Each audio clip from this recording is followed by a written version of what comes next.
आ जाइए सभी लोग। आज फिर से हम अपने सभी महान योद्धाओं का यूपी पुलिस के स्वागत करते हैं इस उषा डिफेंस एकेडमी के ऑनलाइन प्लेटफॉर्म पर। मैं पुष्पेंद्र आपके समझ लेकर हाजिर हूँ फिर से एक अद्भुत श्रृंखला जो जीके जीएस, जिससे ही प्रश्न यूपी पुलिस के आगामी परीक्षाएं जो अभी डेट अनाउंस हुई है उसमें आपको देखने को मिलेंगे। और यहाँ पर क्वेश्चंस के साथ जो आपको विश्लेषण दिया जाएगा वहां से क्वेश्चन हर हाल में आना है। तो बिना समय गवाए हुए आज के हम इस लेक्चर में पढ़ने वाले हैं महत्वपूर्ण जीके जीएस के बहुत ही बेहतरीन प्रश्नों की श्रृंखला। तो शुरू करते हैं। सभी लोग कल से मंडे से प्रॉपर्ली में हमारे साथ जुड़ेंगे और ये श्रृंखला लगातार चलती रहेगी जब तक कि एग्जाम खत्म नहीं हो जाएगा। तो कहीं भी जाना मत भूलिएगा और हमारे साथ जुड़िए। तो चलिए शुरू करते हैं आज की श्रृंखला को। सबसे पहला क्वेश्चन आपकी स्क्रीन पर ये रहा। पहला क्वेश्चन है, हरिवंश राय बच्चन द्वारा लिखी गई आखिरी कविता का नाम बताइए।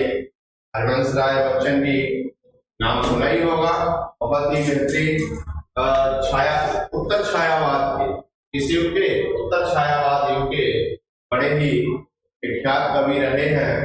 तो यहाँ पर हरिवंश राय बच्चन द्वारा लिखी गई आखिरी कविता का नाम बताइए।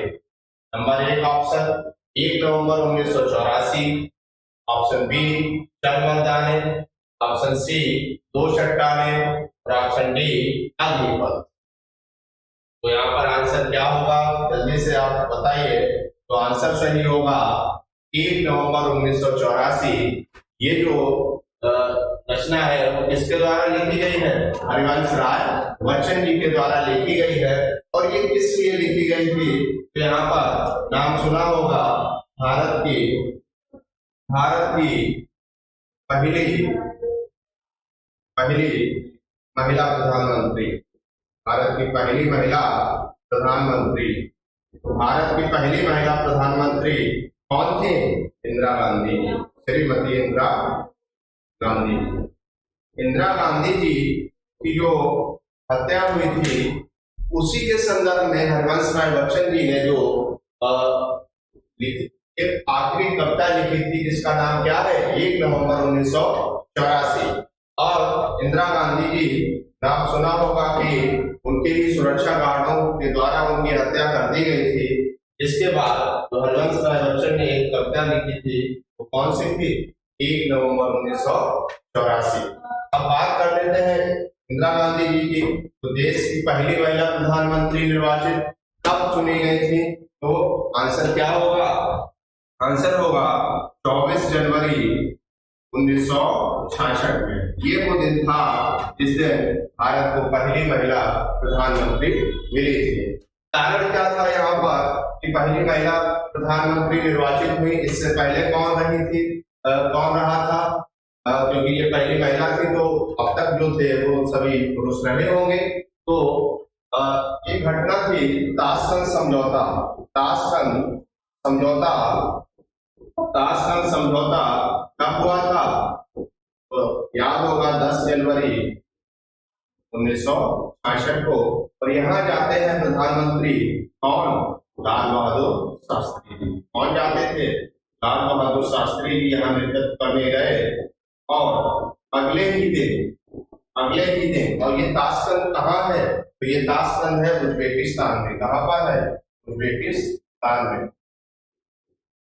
उज्बेकिस्तान की राजधानी ताशकंद में एक समझौता हुआ था जिसका नाम है ताशकंद समझौता, जो 10 जनवरी 1966 को।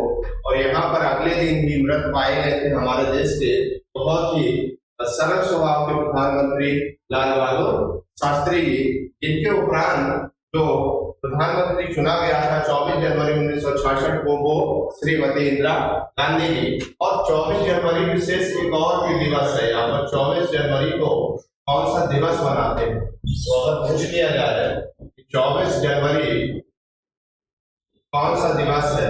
यहाँ मनाते हैं राष्ट्रीय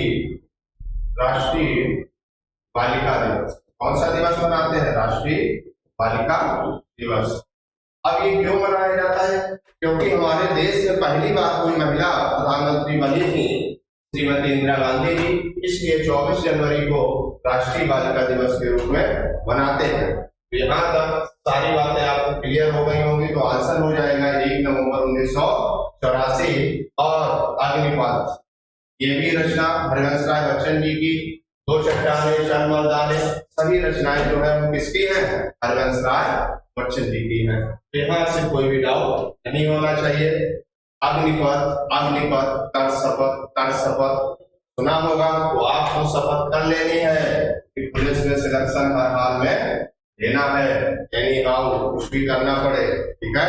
उसके लिए लगातार हमारे साथ बने रहिए। जीएस के लिए कोई भी क्वेश्चन परीक्षा में यहाँ से बाहर नहीं जाने वाला है, ठीक है। बढ़ते हैं अगले क्वेश्चन की ओर। अगला क्वेश्चन बहुत ही बेहतरीन। तमिलनाडु और श्रीलंका के मन्नार जिले के बीच मौजूद संधि को कहा जाता है। तो नाम सुना होगा, बहुत बार एग्जाम में ये संधि पूछी जाती है कि बताइए कि जो तमिलनाडु और श्रीलंका के बीच मन्नार जिले, श्रीलंका का मन्नार जिले के बीच ये मौजूद जल संधि को क्या कहा जाता है? मलक्का जलडमरूमत, काक जलडमरूमत, सुंदा जलडमरूमत और मलिक कंडू। तो यहाँ पर आंसर जो हमारा हो जाएगा, नाम सुना होगा, पाक जलडमरूमत। अब आप सोच रहे होंगे इसमें पाक लिखा है तो पाकिस्तान से संबंधित है क्या? नहीं, नहीं, पाकिस्तान से संबंधित नहीं है। एक व्यक्ति थे रावण पाक, जिनके नाम पर क्या किया गया है? इस जल संधि का नाम रखा गया है। और ये कौन थे? मद्रास प्रेसिडेंसी के गवर्नर थे। ये क्या थे? गवर्नर थे। इसलिए इन्हीं के नाम पर रखा गया है पाक जलडमरूमत। जलडमरूमत से क्या मतलब है कि जलडमरूमत ऐसा होता है जो सकरा रास्ता एक डमरू के आकार का, ठीक है, जो क्या करेगा? जल संधि का काम होता है। जल संधि क्या करती है? जल संधि दो दो स्तंभ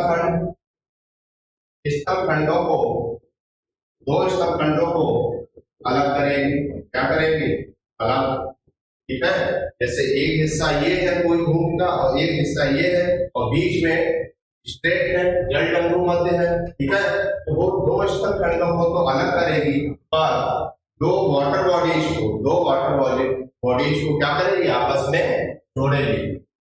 यहाँ लिखेंगे 2 जल स्रोतों से मतलब है तो जोड़ेगी। क्या करेगी? जोड़ेगी। कैसे? भाई देखा होगा कि भाई यहाँ पर एक बड़ा सा सागर है, एक इधर सागर है, या इधर कोई महासागर है, या इधर कोई सागर है, तो ये जो जल संधि होगी उन सागर के जल को आपस में जोड़ देगी और उसके किनारे जो स्तंभ खंड है जहाँ पर कोई राज्य होगा, जिला होगा, उसको अलग कर देगी। तो वो कार्य होता है किसका? जलडमरूमत का या फिर जल संधि, ठीक है। तो यहाँ पर जो तमिलनाडु और श्रीलंका मन्नार जिले के बीच जो संधि वाटर बॉडी है उसका नाम है पाक जलडमरूमत, ठीक है। उसके बाद बात कर लें कि बताओ मलक्का किसके बीच है? तो ये एक द्वीप है सुमात्रा, इंडोनेशिया का सुमात्रा व मलक्का प्राय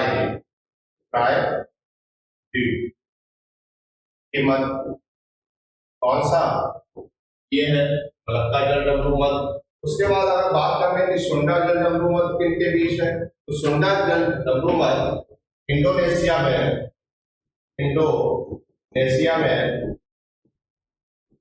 2 द्वीप हैं, एक है सुमात्रा और एक है जावा। नाम सुना होगा, सुमात्रा द्वीप और जावा द्वीप। इन 2 द्वीपों को अलग करती है तो वो कौन सी जल संधि है? तो वो है सुंडा जल संधि, ठीक है।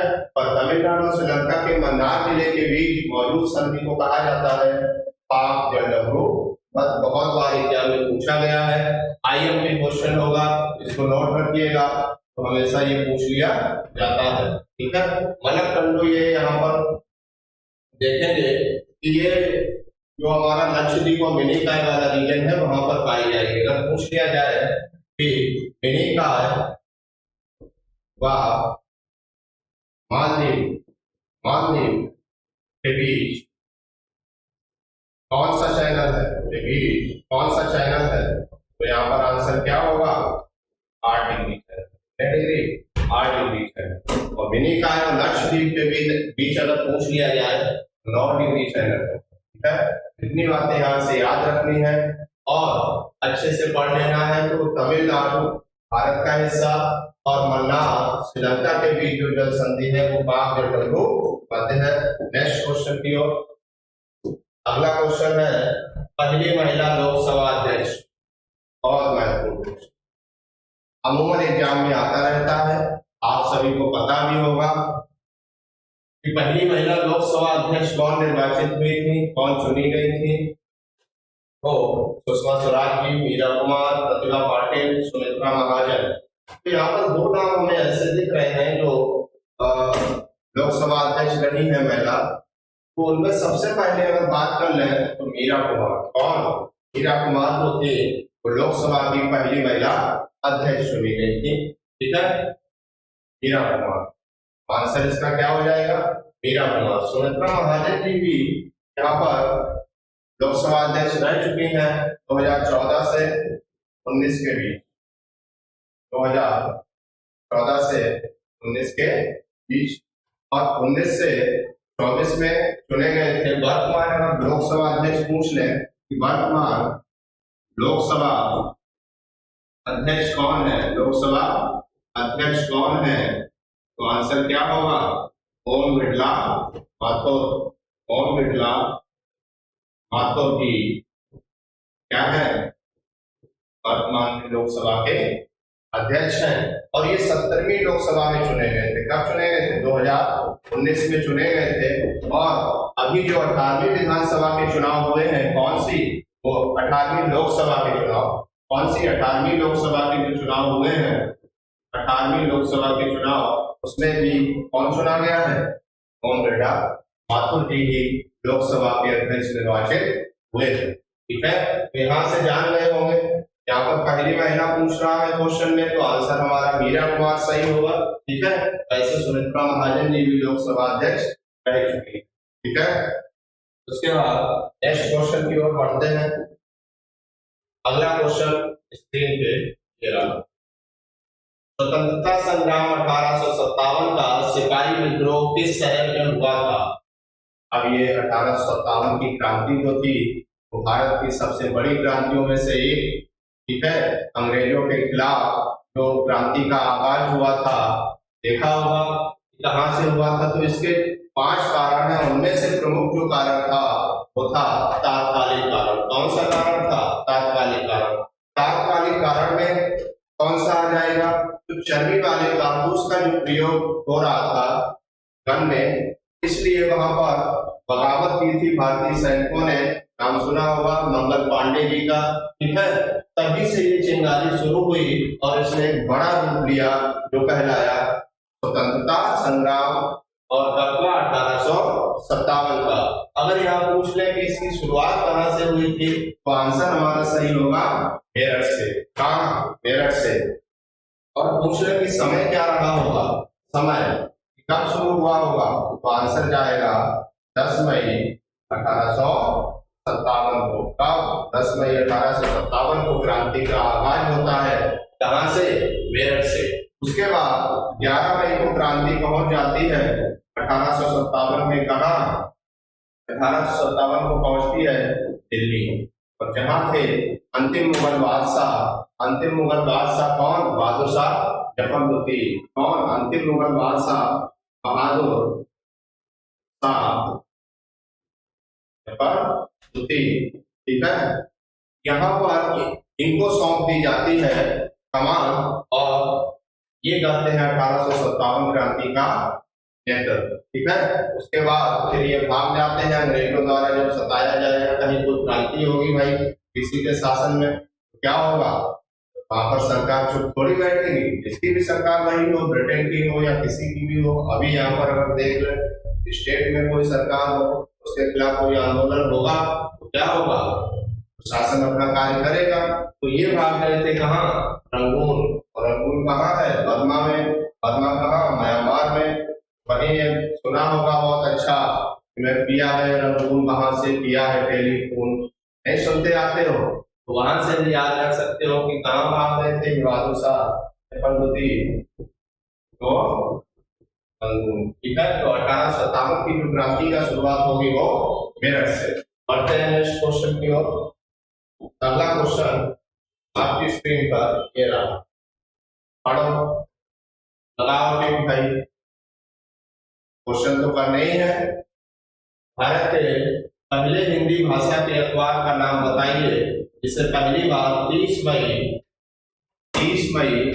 1826 को प्रकाशित किया गया था। इंपॉर्टेंट क्वेश्चन है, अगर ये जीएस में आ जाता है, कभी कभी ये क्वेश्चन हिंदी में भी पूछ लिया जाता है। वैसे तो ये जीएस का ही हिस्सा है, ठीक है। तो हिंदी का पहला जो अखबार था वो कौन सा था, क्या दैनिक भास्कर था, क्या उदंत पाटन था, पत्रिका थी देशबंधु।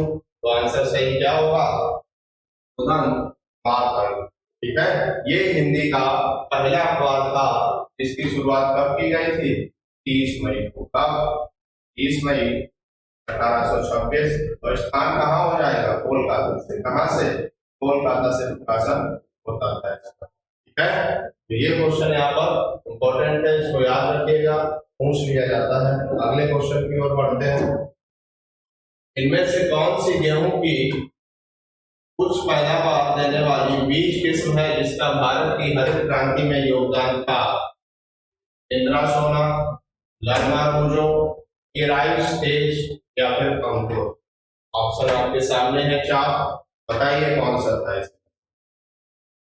डरे सहे में बैठे होंगे, श्रृंखला ऐसी जबरदस्त चलती रहेगी आपकी टिल एग्जाम तक, तो हमारे साथ जुड़ना मत भूलिएगा क्योंकि एग्जाम पार यहीं से होगा।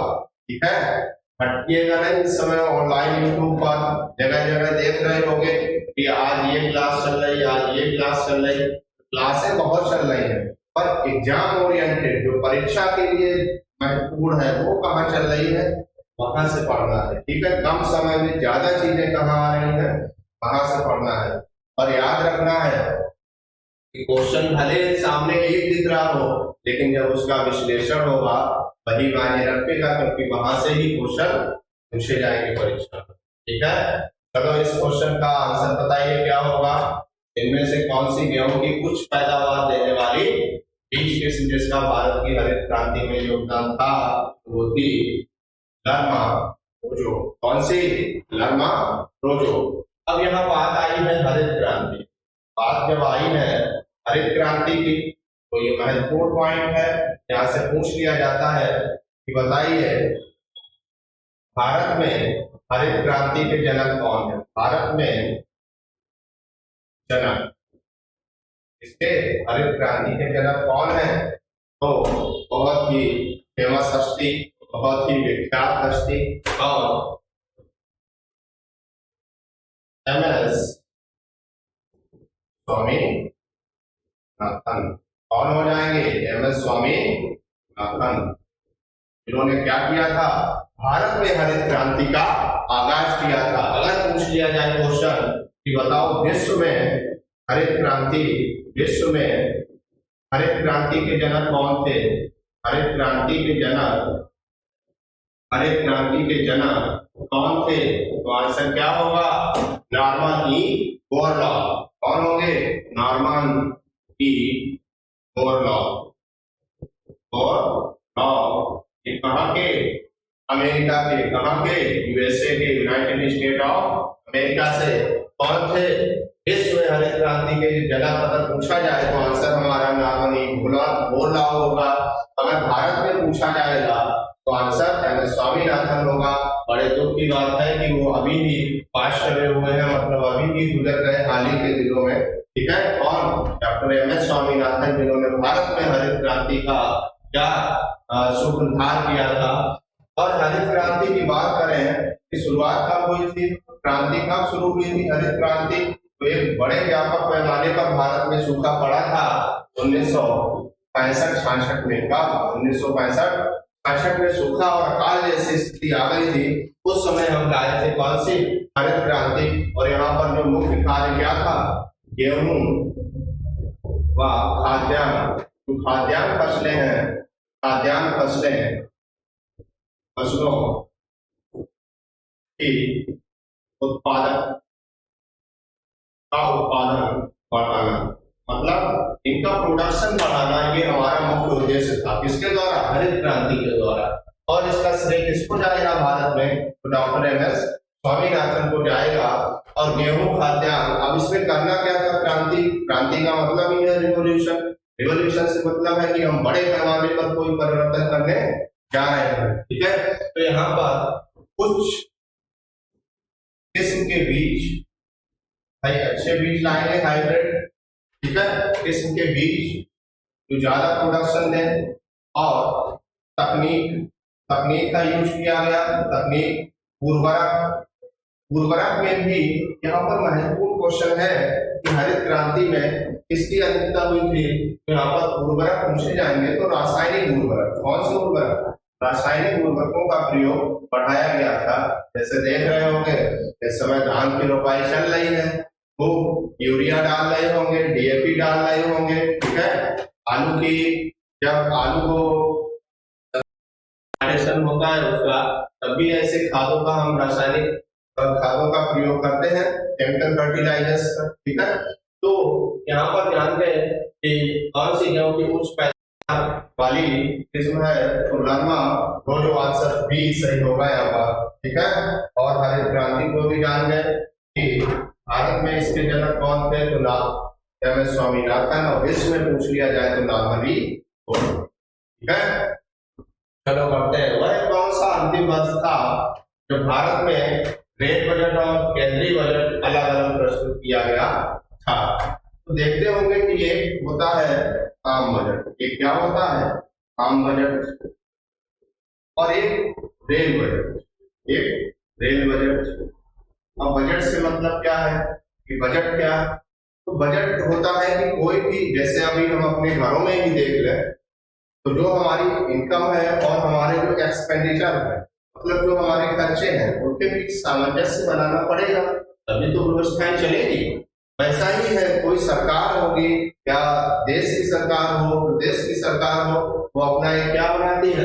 बजट बनाती है कि हमारी जो आय क्या है, आय कहाँ से होगी और कितनी होगी, और व्यय क्या होगा और कितना होगा। ठीक है, तो आय और व्यय के बीच जो हमें कहें तो सामंजस्य बनाना होता है, वही क्या कहलाएगा? बजट। लेकिन बजट यहाँ पर देखेंगे तो बजट की शुरुआत कहाँ से होती?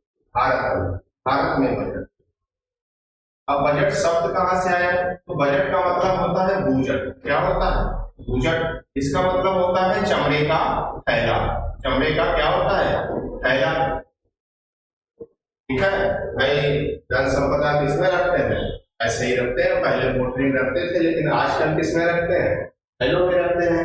देखा होगा जब भी कोई वित्त मंत्री बजट पेश करने जाता था, हालांकि थोड़ा ऑनलाइन व्यवस्थाएं हो गई है तो उतने कागजात नहीं होते, एक ब्रीफ केस होता था रेड कलर का, या फिर उसके बाद देखते होंगे कि एक कपड़ा होता था रेड कलर का, उसमें दस्तावेज रख लिया जाता था, जो क्या कहलाता था? बजट। ठीक है, तो यहाँ पर चमड़े का थैला।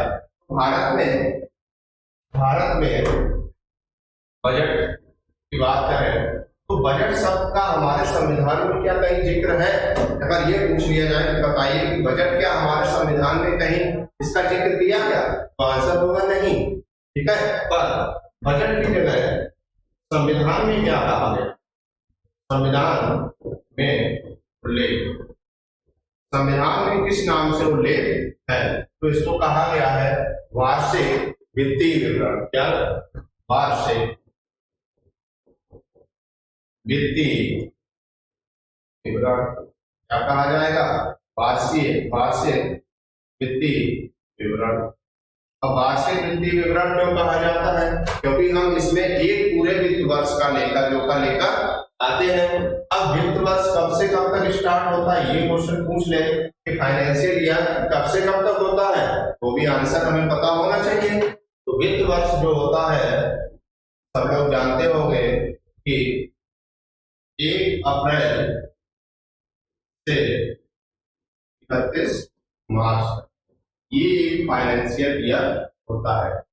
जो बजट के लिहाज से यहाँ पर पढ़ रहे हैं तो वो वित्तीय वर्ष कब से कब तक होता है, 1 अप्रैल से 31 मार्च तक। ठीक है, तो यहीं पर अब बजट की बात यहाँ पर हो रही है कि वह कौन सा अंतिम वर्ष था जब भारत में रेल बजट और केंद्रीय बजट अलग अलग कर दिए गए थे। तो अलग अलग इसलिए किए गए थे कि आम बजट जो है जिसमें सारी चीजें आएंगी, ठीक है, रेल बजट में स्पेसिफिक हम रेल के लिए बजट लाते थे, जिससे कि हम अपने भारत में रेल का जो परिवहन सिस्टम है उसको बेहतरीन कर पाए, उसमें अच्छा सा सुधार कर पाए और उसको व्यापक पैमाने पर हम लागू कर पाए कि हर क्षेत्र में हमारी क्या हो, ट्रेन सुविधा उपलब्ध हो। इसलिए रेल बजट को हम अलग अलग लाते थे। ठीक है, पर यहाँ आम बजट और रेल बजट की बात कर ली तो ये हमारे संविधान में वार्षिक वित्तीय विवरण के रूप में अनुच्छेद किसमें है, अनुच्छेद 112 में। इसमें है आर्टिकल 112 में इसको बताया गया है कि वार्षिक वित्तीय विवरण। ठीक है, तो भारत में बजट सबसे पहले जो पेश किया गया था वो कौन सा समय था, 1860। तो पेश करता कौन थे, मतलब जिन्होंने पेश किया वो कौन थे, जेम्स विल्सन। इसको जाता है जेम्स विल्सन, इनको श्रेय जाता है भारत में बजट का। ठीक है, उसके बाद यहां क्वेश्चन आएगा कि जो हमारा क्वेश्चन है कि वह कौन सा अंतिम वर्ष था, तो वर्ष था 2016, जब क्या कर दिया गया, रेल बजट और आम बजट को एक साथ मर्ज कर दिया गया और पहली बार एक साथ प्रस्तुत कब हुआ है, एक साथ।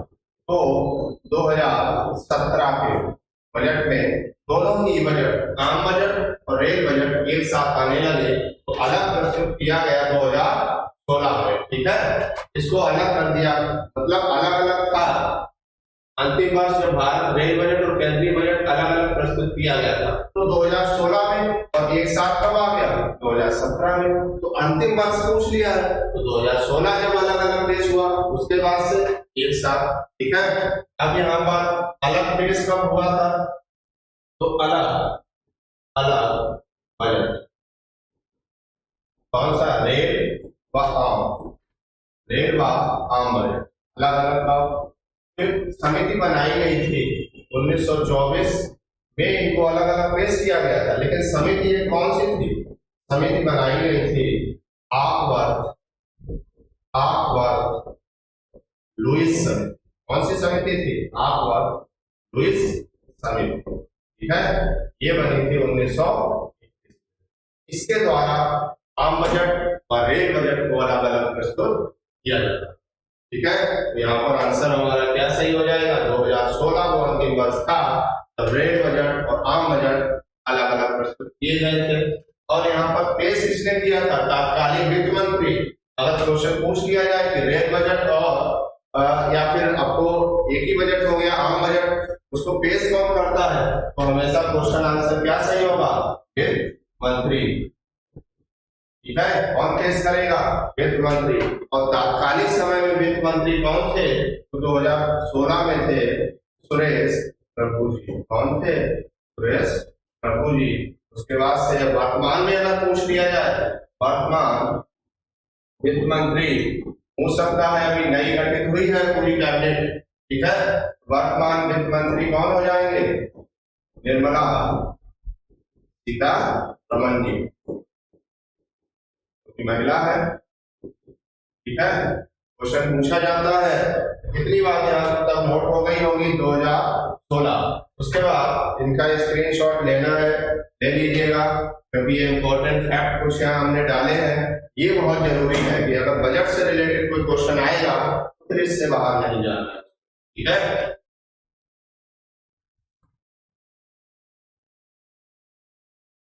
चलो कुछ एक दो पॉइंट और बता देते हैं, उसके बाद नेक्स्ट क्वेश्चन की ओर बढ़ते हैं।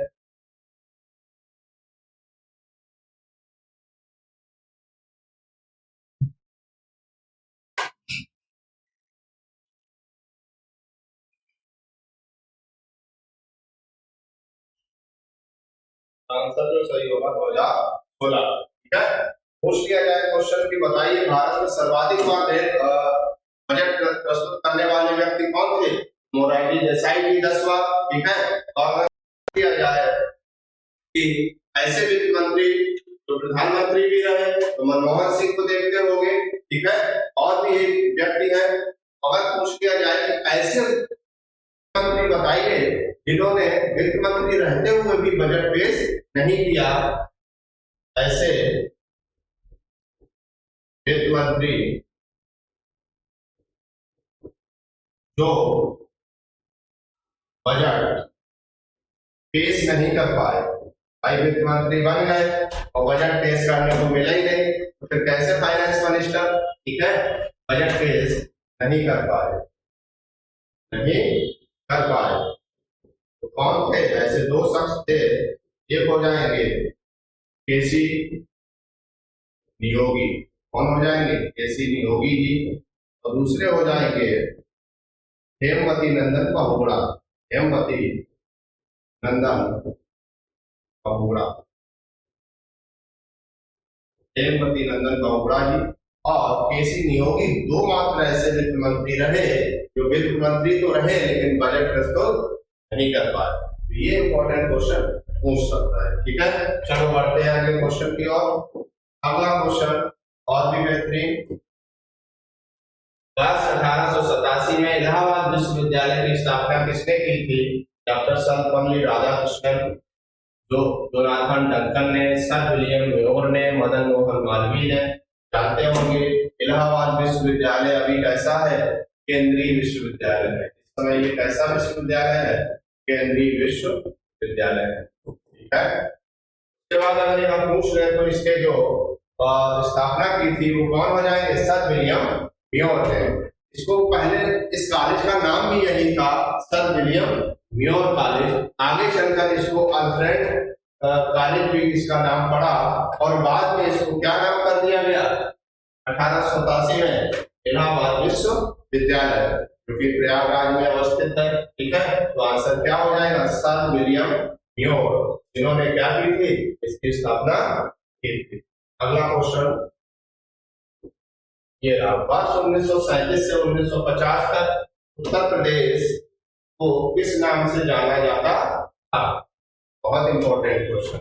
भाई हमारा जो उत्तर प्रदेश है इसको अलग अलग समय पर अलग अलग नाम से जाना गया है। ठीक है, यहाँ क्वेश्चन उसने पूछ लिया है कि 1937 से 1950 के मध्य इसको किस नाम से जाना गया?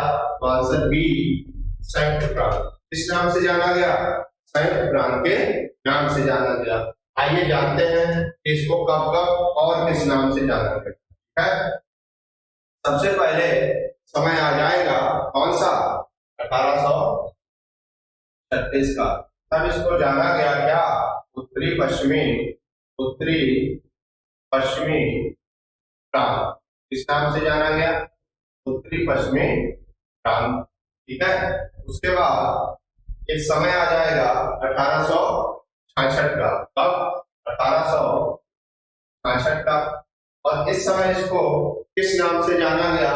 तो उत्तर पश्चिमी प्रांत, उत्तर पश्चिमी प्रांत एवं अवध। ठीक है, उत्तर पश्चिमी प्रांत एवं अवध।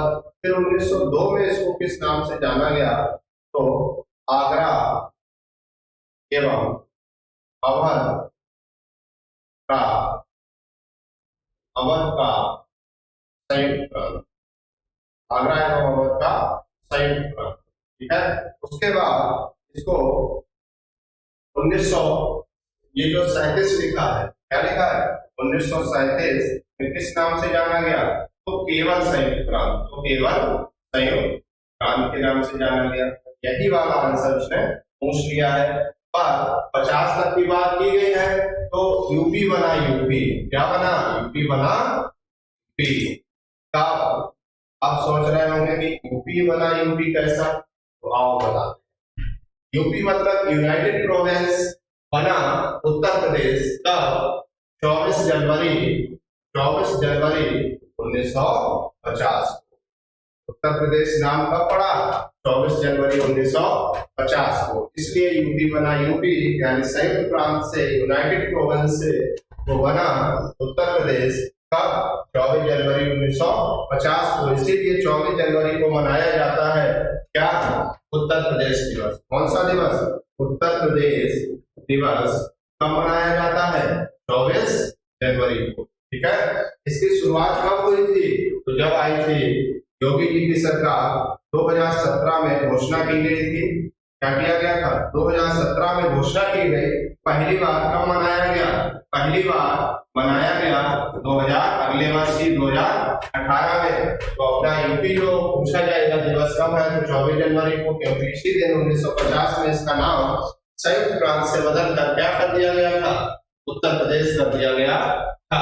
ठीक है।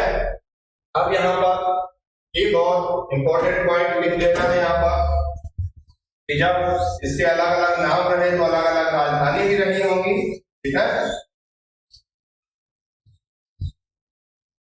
अलग अलग राजधानी।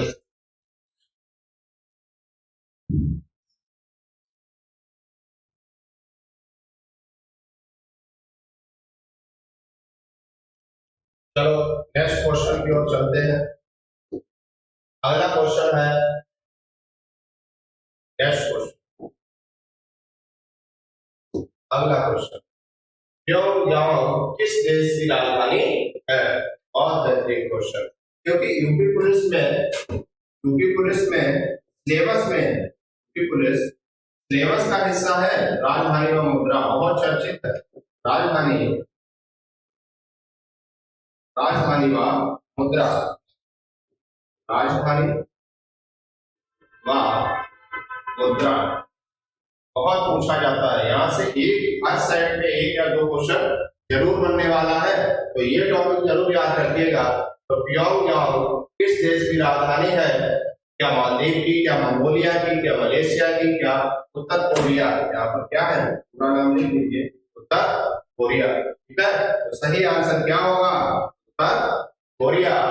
प्योंगयांग किस देश की राजधानी है? तो आंसर हमारा क्या हो जाएगा? उत्तर कोरिया। ठीक है।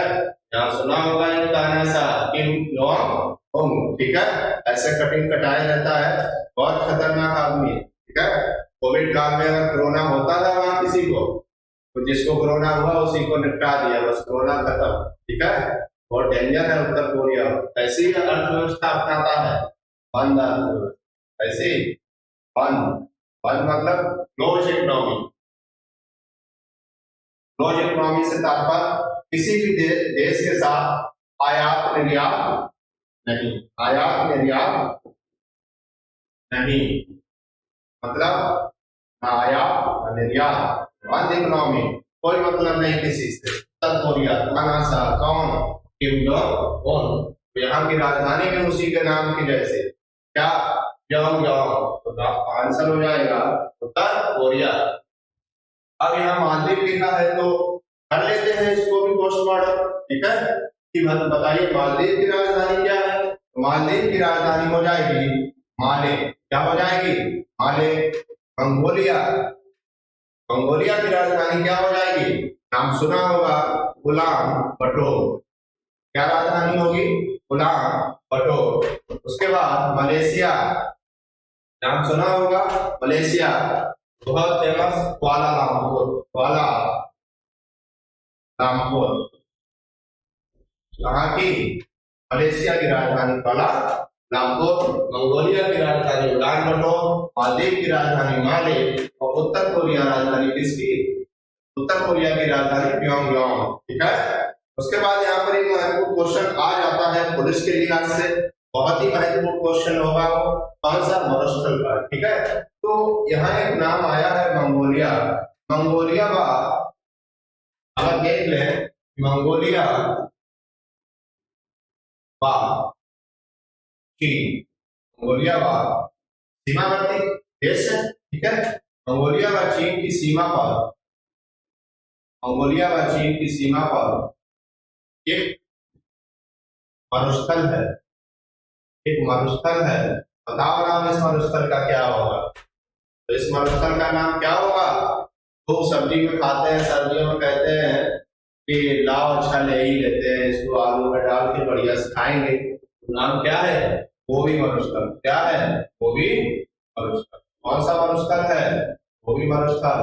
क्वेश्चन पूछा गया है 2013 पुलिस प्री में कि गोबी निम्नलिखित में से है, और ऑप्शन में सब्जी भी दिया था सवाल।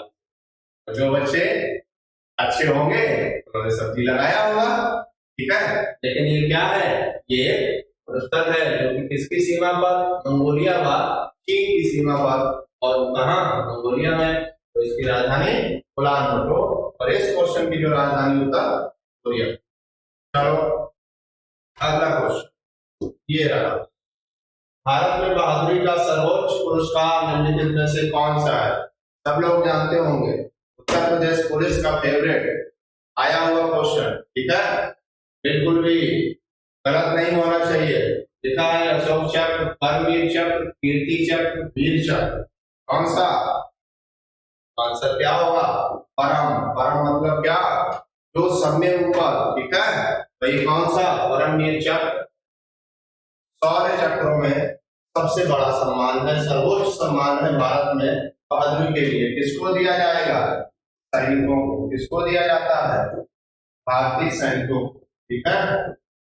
भारतीय सैनिकों को इसलिए दिया जाता है बहादुरी के लिए, ठीक है। बहादुरी के लिए कोई बेहतरीन काम करते हैं, क्योंकि हमारे देश की जो रक्षा करते हैं कौन है?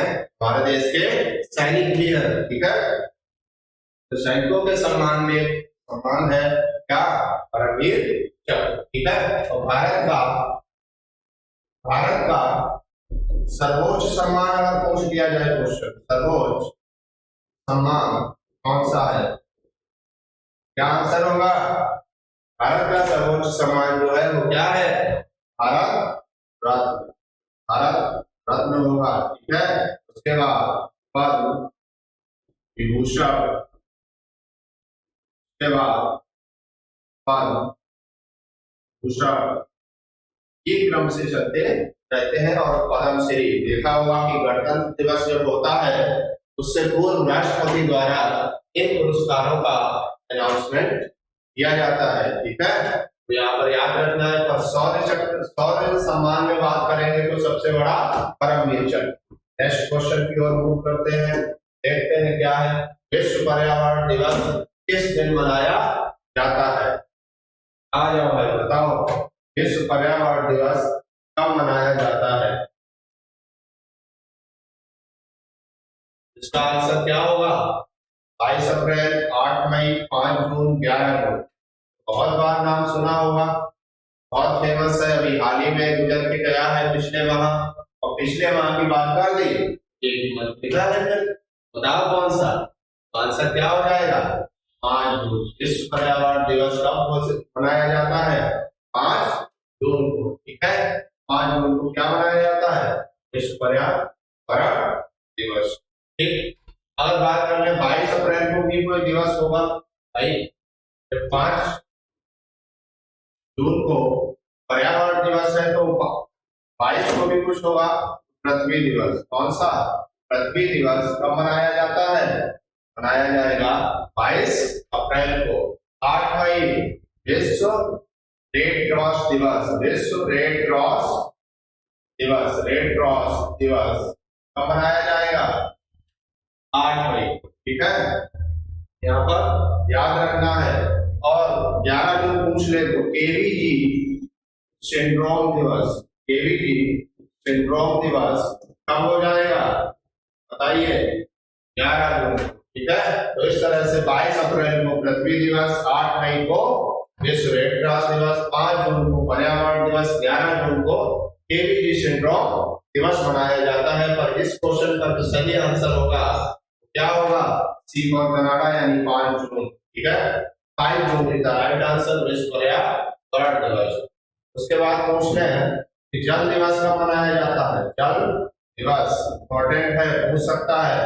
आंसर होगा 22 मार्च को मनाते हैं क्या, जल दिवस, ठीक है।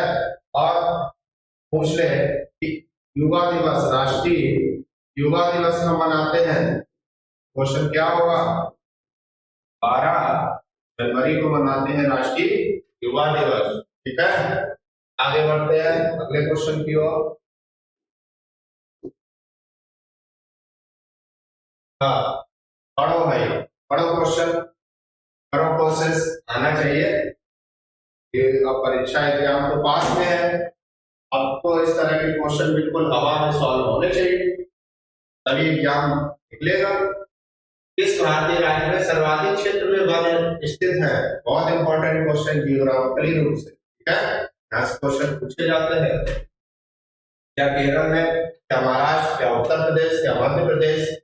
उत्तर प्रदेश के आप निवासी हैं, जान पा रहे होंगे कि वनों की संख्या कुछ ज्यादा यहाँ पर दिखती नहीं है। अगर उत्तर प्रदेश के जिले के रूप में पूछ ले कहाँ है, तो सर्वाधिक सोनभद्र आंसर होगा। और इसका जो आंसर सही होगा, किस भारतीय राज्य में सर्वाधिक वन क्षेत्र है, तो आंसर क्या होगा, मध्य प्रदेश। कहाँ सर्वाधिक है, मध्य प्रदेश, ठीक है। तो सर्वाधिक वन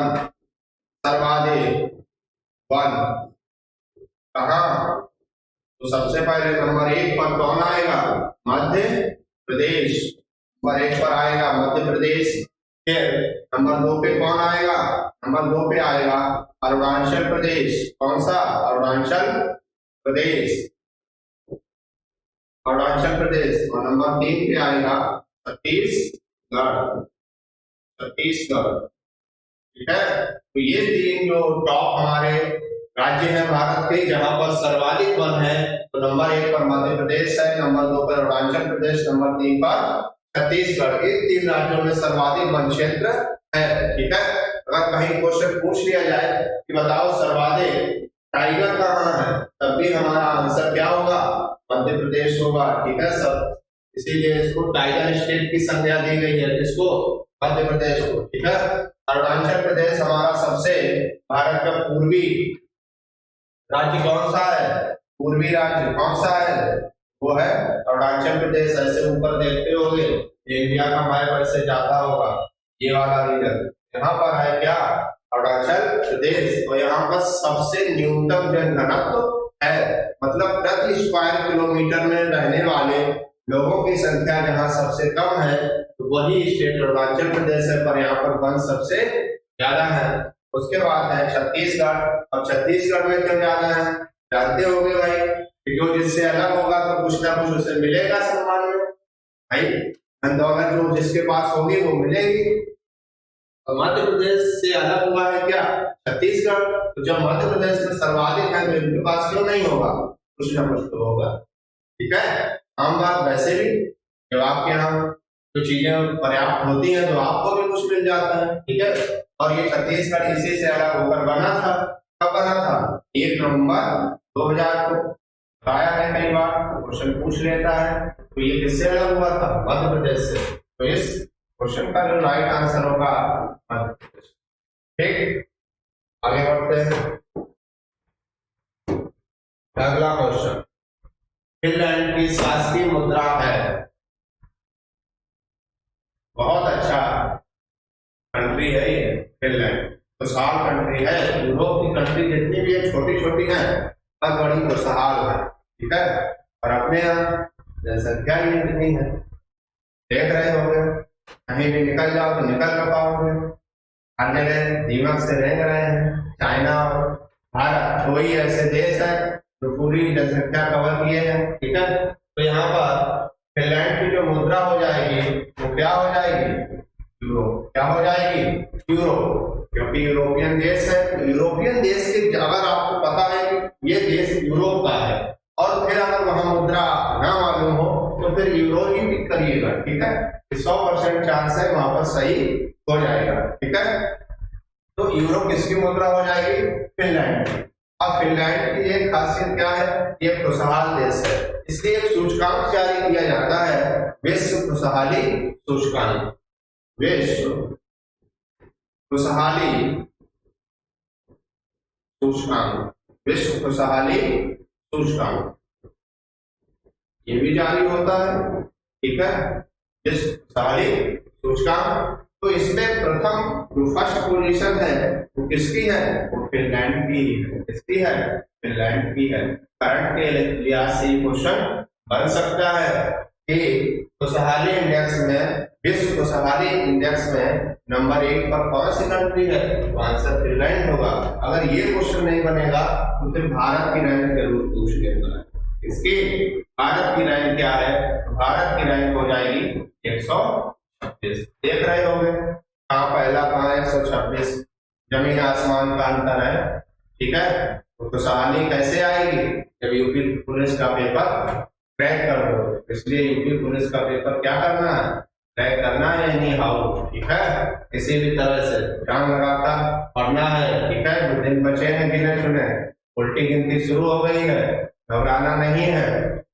आ जाते हैं विश्व खुशहाली सूचकांक, या फिर इसी को कह रहे इंग्लिश में विश्व हैप्पीनेस इंडेक्स में भारत की रैंक क्या है? 126। फिनलैंड की रैंक क्या है?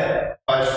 ठीक, उसके बाद डॉलर अगर मुद्रा पूछने किसकी है? तो USA, United state of America, north America continent में ज्यादातर की मुद्रा क्या होगी? डॉलर होगी। ठीक है, रियाल मुद्रा पूछने किसकी हो जाएगी? सऊदी अरब की। किसकी हो जाएगी? सऊदी अरब की। ठीक है, पौंड यूके की। हाँ, यूके की। यूके का मतलब यूनाइटेड किंगडम की। यूनाइटेड किंगडम, इसकी क्या मुद्रा हो जाएगी? पौंड। अगर कहीं पौंड स्टर्लिंग भी दिया हो तब भी आंसर हमारा वही सही होगा। ठीक है, तो सभी की जानकारी, डॉलर यूएसए की है, रियाल सऊदी अरब की है, पौंड यूनाइटेड किंगडम की है, यूरो जो है वो फिनलैंड की मुद्रा है। इसका सही आंसर होगा डी और डेली यूरो। ठीक है, चलो आगे बढ़ते हैं अगले क्वेश्चन की ओर। अगला क्वेश्चन रहा आपकी स्क्रीन पर ये, चलो, कौन सी रेखा भारत और पाकिस्तान के बीच सीमाओं नहीं, सीमा है? तो थोड़ा सा सीमा बनाती है, उसको लिख लो। सीमा, कौन सी रेखा भारत और पाकिस्तान के बीच सीमा का निर्धारण करती है? ये क्वेश्चन आपका राइट है। ठीक है, अब ऑप्शन आपके सामने है, मैकमोहन रेखा, रेड क्लिफ रेखा, मेडिसन लाइन या फिर प्लूरल लाइन। ठीक है, बहुत बेहतरीन क्वेश्चन है और यहाँ से क्वेश्चन बनने की प्रबल संभावना है। ठीक है, तो बताइए इसका आंसर क्या होगा? भारत का रात दिन सभी लोग जानते हैं, वहां पर आतंकी गतिविधि बनी रहती है, हमारे देश के 20 जवान शहीद हो जाते हैं। ये बड़ा मुश्किल क्षण होता है हम सभी के लिए। ठीक है, लेकिन फिलहाल यहाँ पर हमको अभी सीमा देखनी है। ठीक है, तो सीमा कौन सी हो जाएगी? सीमा नाम क्या हो जाएगा? सीमा से मतलब कौन सी बाउंड्री है हमारी भारत और पाक के साथ? तो आंसर हो जाएगा रेड क्लिफ लाइन। कौन सी हो जाएगी? Red Cliff line. ठीक है, इसको कब निर्धारित किया गया था? तो एक समय था 18 जुलाई 1947, इस दिन निर्धारित हो गया था कि अब भारत 2 अधिराज्य बनेंगे, एक भारत संघ बनेगा और एक पाकिस्तान बनेगा। और 18 जुलाई को ये निर्धारित कर दिया गया था ब्रिटेन के तत्कालीन प्रधानमंत्री क्लीमेंट एटली द्वारा। किसके द्वारा किया गया था? जो ब्रिटेन के प्रधानमंत्री थे क्लीमेंट एटली, लेबर पार्टी की सरकार वहां पर आई थी, तो उन्होंने भारतीय स्वतंत्रता अधिनियम, तब भारतीय स्वतंत्रता अधिनियम 1947 ने ये 18 जुलाई को तय कर दिया था कि अब भारत को क्या होगा? आजाद होगा। उसके 2 संघ बनेंगे, एक भारत होगा और एक पाक होगा, पाकिस्तान होगा। ठीक है, पॉलिटी में इसको ब्रीफ में पढ़ाएंगे जब वहां पर क्वेश्चन आएंगे। अभी हमें रनिंग डे में थोड़े क्वेश्चन कराने हैं, इसलिए डिटेल जितनी आवश्यकता है उतनी दे रहे हैं। ठीक है, लेकिन कोशिश कर रहे हैं कि ज्यादा से ज्यादा जानकारी आप लोगों तक पहुंच पाए। ठीक है, तो भारत और पाकिस्तान 2 अधिराज्य बने और यहाँ पर 14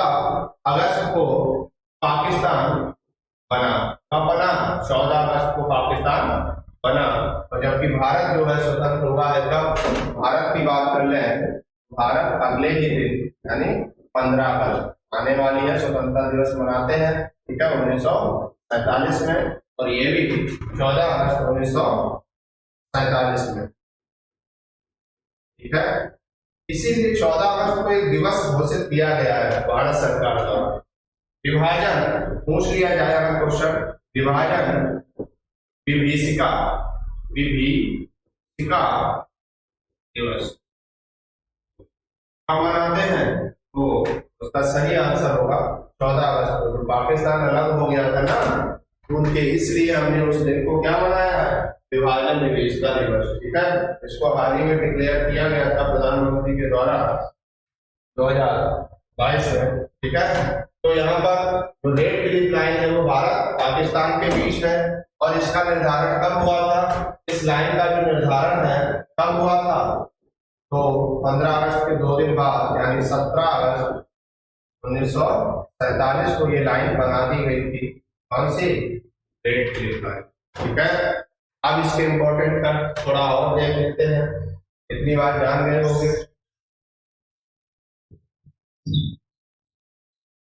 इसके अध्यक्ष कौन थे, इसका नाम रेड क्लिफ कैसे पड़ा, तो भारत पाक सीमा आयोग, क्या बना था, सीमा आयोग, इसको क्या करना था, सीमा का निर्धारण करना था, ठीक है। तो इसके अध्यक्ष बनाए गए थे, इसके अध्यक्ष बनाए गए थे कौन, सर श्री रेड क्लिफ, कौन बनाए गए थे, सर श्री रेड क्लिफ। इसीलिए इस लाइन का नाम क्या पड़ गया, रेड क्लिफ लाइन, ठीक है। कौन थे इसके अध्यक्ष, सर श्री रेड क्लिफ, ठीक है। और ये निर्धारित कब हुई थी, 17 अगस्त 1947 को भारत और पाकिस्तान के बीच, भारत व पाकिस्तान के बीच, ठीक है। ये लाइन कौन सी है, रेड क्लिफ है। आगे अगर ये पूछ ले क्वेश्चन कि बताइए हम पाकिस्तान के साथ कितनी बाउंड्री शेयर करते हैं, सीमा की लंबाई कितनी है, कितनी सीमा साझा करते हैं पाकिस्तान के साथ, तो आंसर क्या होगा, 3323 किलोमीटर। कितनी लंबी बाउंड्री है हमारी पाकिस्तान के साथ, 3323 किलोमीटर। इंपॉर्टेंट क्वेश्चन है, पूछ लेगा निम्नलिखित में उनकी सीमा के अनुसार घटते क्रम में लगाइए, बढ़ते क्रम में लगाइए, तो हमें डीप जानकारी होनी चाहिए थोड़ी, तभी क्वेश्चन हम एग्जाम में सही कर पाएंगे, ठीक है। इतना जान गए यहाँ पर। उसके बाद मैकमोहन रेखा की अगर बात कर लें तो ये भारत व चीन के बीच, इसके बीच है, भारत व चीन के बीच है, ठीक है। इसका जो निर्धारण हुआ था वो कब हुआ था, ये हुआ था 1914 में। कब निर्धारित की गई थी, 1914 में, और किसके तहत ये हुआ था, शिमला समझौता। कौन सा समझौता, शिमला समझौता, पहला फर्स्ट शिमला समझौता जो हुआ था 1914 में, उसमें भारत और चीन के बीच जो सीमा का निर्धारण किया गया था वो थी मैकमोहन रेखा, ठीक है।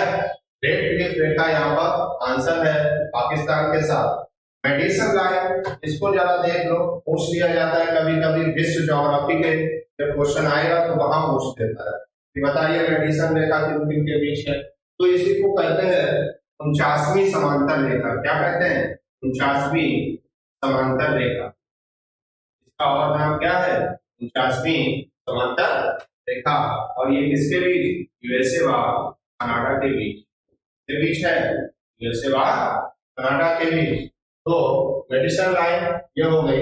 डूरंट लाइन भी इंपॉर्टेंट है, जानते होंगे कि डूरंट लाइन भारत और किसके बीच है, और इसी के साथ हम सबसे छोटी बाउंड्री शेयर करते हैं। मतलब ये जो डूरंट लाइन है ये भारत की किसी भी देश के साथ सबसे छोटी रेखा है, ठीक है। तो डूरंट लाइन, डूरंट रेखा इसके बीच कौन से देश है, इसके में अपना भारत व अफगानिस्तान। कौन कौन से, भारत व अफगानिस्तान, भारत व अफगानिस्तान यहाँ पर हो जाए, भारत व अफगानिस्तान।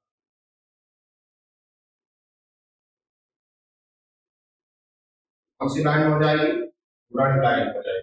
अगर इसकी लंबाई की बात कर ले, बताओ कितनी है, तो आंसर हो जाएगा 106 किलोमीटर। सबसे छोटी बाउंड्री हम किसी देश के साथ साझा करते हैं तो वो है कौन? अफगानिस्तान। और लाइन का नाम क्या है? डूरांट रेखा। ठीक है, तो डूरांट रेखा भारत अफगानिस्तान, रेड क्लिफ रेखा भारत पाकिस्तान, मैकमोहन रेखा भारत चाइना के बीच, ठीक है, मेडिसन लाइन या 49वीं समांतर रेखा यूएसए व कनाडा के बीच। यहाँ तक आपको सभी डाउट क्लियर हो गए होंगे। चलो बढ़ते हैं अगले क्वेश्चन की ओर। आइए अगला क्वेश्चन ये रहा।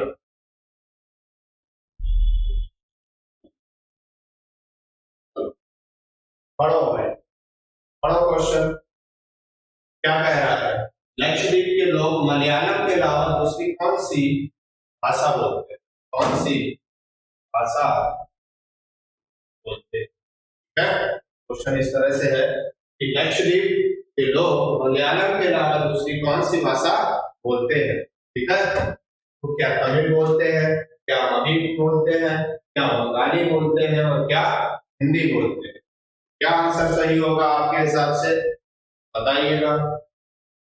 भाषाओं से भी क्वेश्चन पूछ लिया जाता है। ठीक है, जो हमारे यहाँ की भाषाएं हैं तो क्वेश्चन बन जाता है। तो लक्षद्वीप की अगर यहाँ पर मलयालम के अलावा दूसरी भाषा की बात करें तो वो हो जाएगी महन।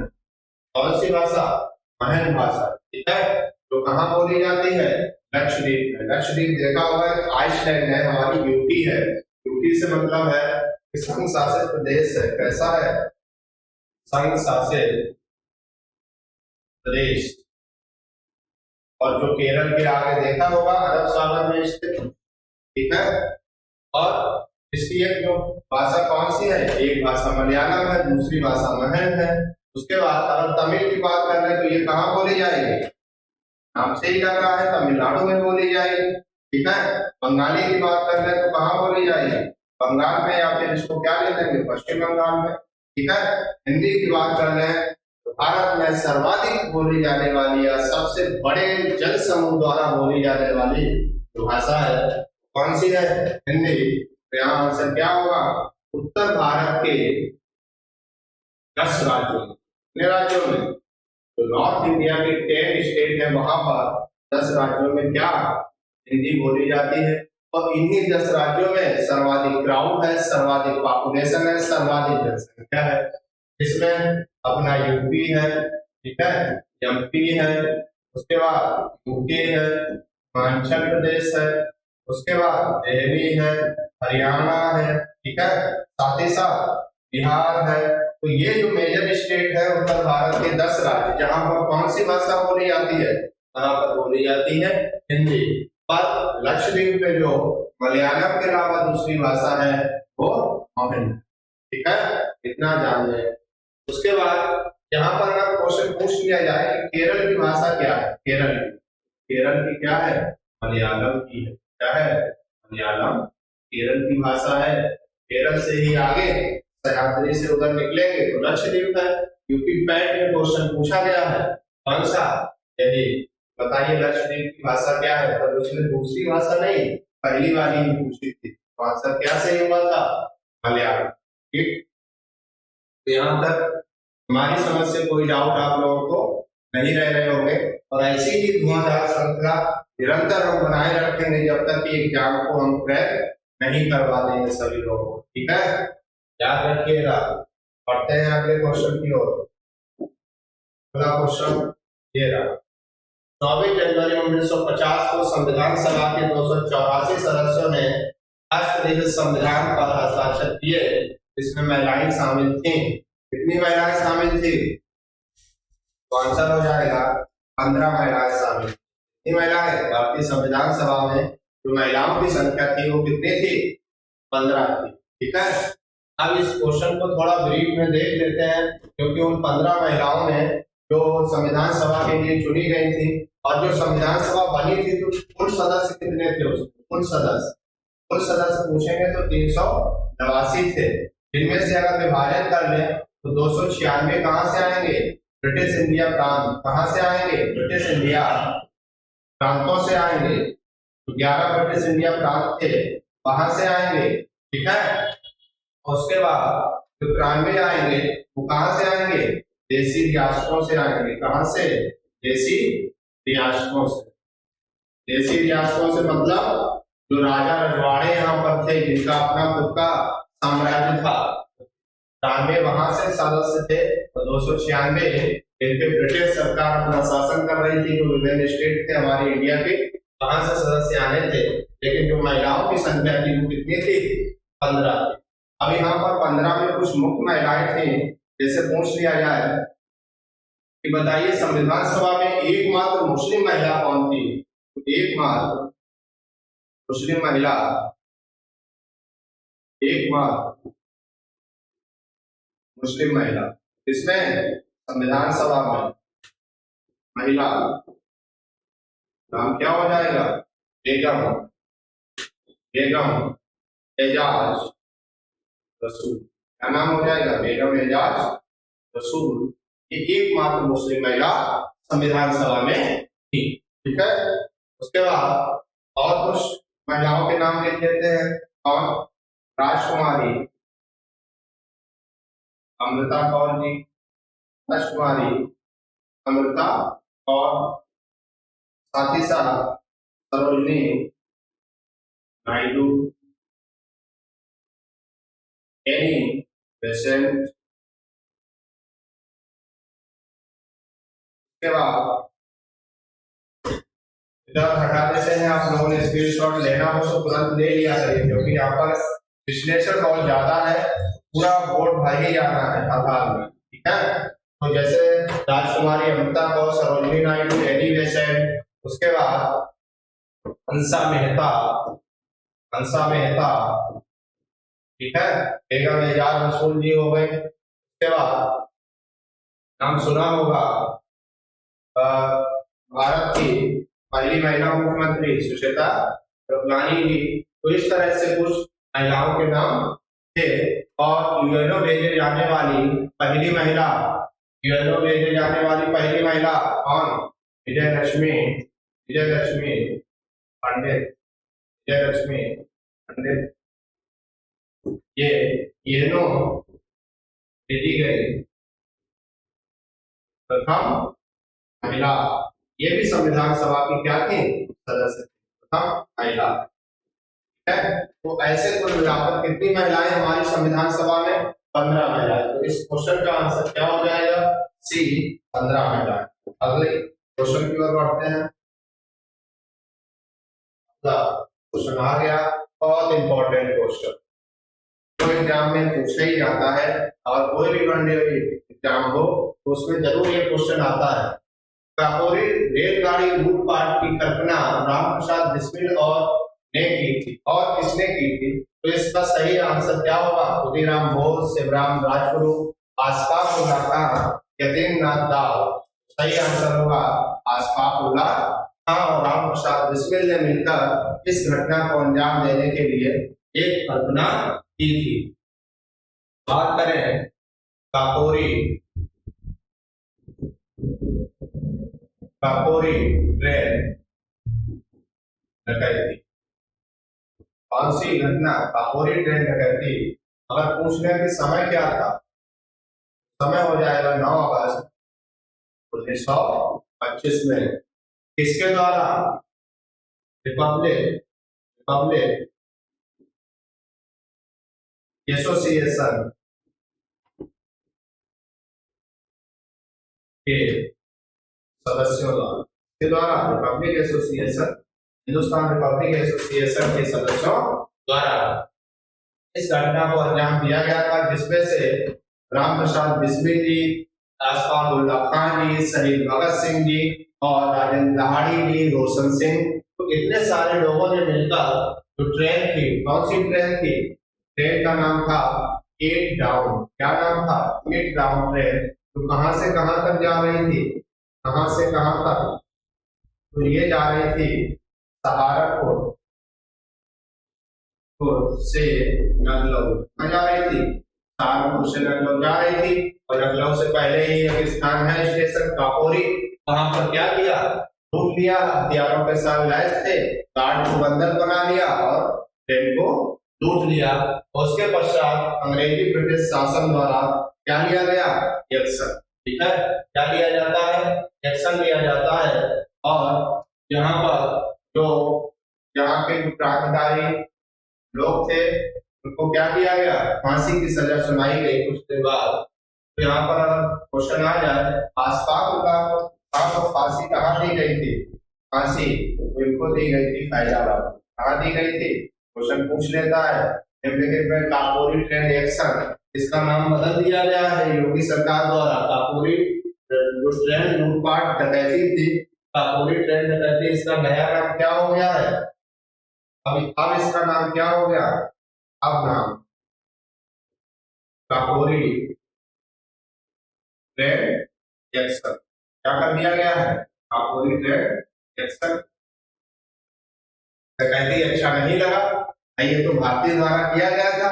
अंग्रेजों ने जब इतना अत्याचार किया तो हम भी कुछ कर सकते हैं, तो इसलिए फिर क्या नाम को बदल दिया गया। जो डकैती शब्द हटा करके क्या छोड़ दिया गया? एक्शन। यानी हमने एक्शन लिया था अंग्रेजों के खिलाफ, डकैती नहीं डाली थी। ठीक है, याद रखना है। और ये कब कर दिया गया है? 2022 में। तो नाम बदल के क्या कर दिया गया है? Kakori train action. तो अशफाक उल्लाह खान थे, इसको कहाँ फांसी दी गई? इनको दी गई फांसी फैजाबाद में।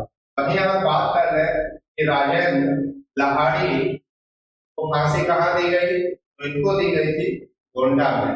हाँ, गोंडा में। और वहीं अगर बात कर रहे हैं कि राम प्रसाद बिस्मिल को फांसी कहाँ दी गई? तो इनको दी गई थी गोरखपुर। कहाँ दी गई? गोरखपुर। राम प्रसाद बिस्मिल को कहाँ फांसी दी गई? गोरखपुर। क्लियर? उसके बाद एक व्यक्ति और है यहाँ पर, कौन? रोशन सिंह। कौन? रोशन सिंह। इनको भी फांसी दी गई थी। कहाँ? इलाहाबाद। क्वेश्चन इसी तरह से पूछ लेगा कि इनमें से किसी भी क्रांतिकारी का नाम ले लेगा और पूछेगा बताइए इनको फांसी कहाँ दी गई थी। क्वेश्चन जटिल बनेगा तब ऐसे बनाएगा। तो रोशन सिंह को फांसी दी गई थी इलाहाबाद में, अशफाक उल्लाह खान को फांसी दी गई थी फैजाबाद में, राजेंद्र लाहाड़ी को फांसी दी गई थी गोंडा में, और राम प्रसाद बिस्मिल को फांसी दी गई थी गोरखपुर। और जानते होंगे क्रांतिकारी राम प्रसाद बिस्मिल जी का संबंध है उत्तर प्रदेश के किस जिले से है? उत्तर प्रदेश के किस जिले से राम प्रसाद बिस्मिल जी? उत्तर प्रदेश के शाहजहां। कहां से? शाहजहां, उससे इनका संबंध है। क्या होगा कि जयंती मनाई जाती है, तो शाहजहांपुर में एक कार्यक्रम हो रहा था इसी वर्ष। तो हमेशा ऐसे करंट की जो घटनाएं हैं उन पे अपना नजर बना के रखा करिए, जिससे कि ये जो जीके का है वो वहीं से तैयार होगी जब आप निरंतर उसके साथ जुड़ेंगे। ठीक है, एक दिन बैठेंगे तो पॉसिबल नहीं होगा। अगर बात करें इनको याद कैसे करेंगे, तो देखो राजेंद्र लाहाड़ी, जहाँ डी है वहां डा है, आसानी से याद रख सकते हो कि राजेंद्र लाहाड़ी गोंडा। जहाँ डी होगा वहां डा होगा। ये ट्रिक दे रहे हैं आपको याद करने की। राम प्रसाद बिस्मिल दो राह है, यहाँ पर भी राह, यहाँ पर भी राह, एक यहाँ राह, एक यहाँ राह। राम प्रसाद बिस्मिल यानी गोरखपुर। ठीक है, रोशन सिंह इलाहाबाद, और अशफाक उल्लाह खान नाम ही मिलता जुलता है फैजाबाद से। ठीक है, इतनी बात जान है। पढ़ते हैं नेक्स्ट क्वेश्चन की ओर। अगला क्वेश्चन ये रहा। हवा महल 1799 ईस्वी में महाराजा द्वारा बनवाया गया था। किसके द्वारा बनवाया गया था? तो आंसर यहाँ पर सही होगा सवाई प्रताप सिंह। कौन सा आंसर सही होगा? सवाई प्रताप सिंह द्वारा हवा महल का निर्माण कराया गया है। और ये कहाँ पर है अगर पूछ लिया जाए तो स्थान हो जाएगा जयपुर में। कहाँ पर है? कितने मंजिला है अगर ये पूछ ले तो आंसर क्या होगा? 5 मंजिला इमारत है। कौन सी? हवा महल। ठीक है, अगर इसको पूछ ले कि किसने वास्तुकार कौन थे इसके? कौन? वास्तुकार जिन्होंने बनाया तो लाल उस्ताद कौन? लाल उस्ताद खान जो थे वो इसके क्या थे? वास्तुकार थे। हवा महल के जो पंच मंजिला इमारत है और कहाँ पर? जयपुर में है। जयपुर को और किस नाम से जानते हैं? अगर क्वेश्चन पूछ लिया जाए कि पिंक सिटी किसे कहते हैं, तो आंसर हमारा सही क्या होगा? पिंक सिटी के लिए आंसर सही होगा जयपुर, क्योंकि ज्यादातर घरों की यहाँ पर जो पेंटिंग है वो किस तरह की है? पिंक कलर की है। ठीक है, और यहीं पर इसी हवा महल के बगल में ही बना है क्या? एक सिटी पैलेस भी स्थापित है। क्या स्थापित है? City palace. कभी अगर घूमने जाइएगा जरूर देख के आइएगा हवा महल, जल महल, ये सब कहाँ है? माधवगढ़ का किला, राजस्थान। काफी ऐतिहासिक स्थल है, राज्य है, घूमिए जरूर, विजिट करिए। शिवाजी के छोटे बेटे का नाम बताइए जो तीसरे छत्रपति थे। तो सही आंसर क्या होगा? राजा राम, संभाजी, साहू या बाजीराव। तो इसका सही आंसर होगा राजा राम। ठीक है, छोटे बेटे का नाम क्या था? राजा राम। अगर यही पूछ ले बड़े बेटे कौन थे? बड़े बेटे, तब आंसर आपका क्या हो जाएगा? संभाजी हो जाएगा। ठीक है, अगर यहाँ पर दूसरा क्वेश्चन को बनाए एग्जाम में कि बताइए बड़े बेटे का नाम क्या है, तो आंसर क्या होगा? संभाजी। और इस क्वेश्चन का आंसर सही क्या होगा? राजा राम। बढ़ते हैं अगले क्वेश्चन की ओर। हो गया। आज के लिए हमारी धुआंधार क्लास समाप्त होती है और अब हम आने वाले समय में बहुत जबरदस्त तरीके से मंडे से पूरा शेड्यूल उससे पूर्व आप लोगों को प्रेषित करेंगे और हमारे साथ बने रहिएगा। जबरदस्त तरीके से इस पूरी जीके जीएस को समाप्त करने के लिए और एग्जाम में क्वेश्चन को वैसे ही बखूबी फंसाने के लिए। ठीक है, तो बिल्कुल पढ़ते रहिएगा। कम समय में ज्यादा क्वेश्चंस कराने का पूरा यहाँ पर प्लान बना दिया गया है और अब आप लोगों को निरंतर कक्षाएं इसी तरह से मिलती रहेंगी। तब तक पढ़ते रहिए, रिवीजन करते रहिए, मस्त रहिए, मुस्कुराते रहिए, हंसते रहिए। Thank you for this class.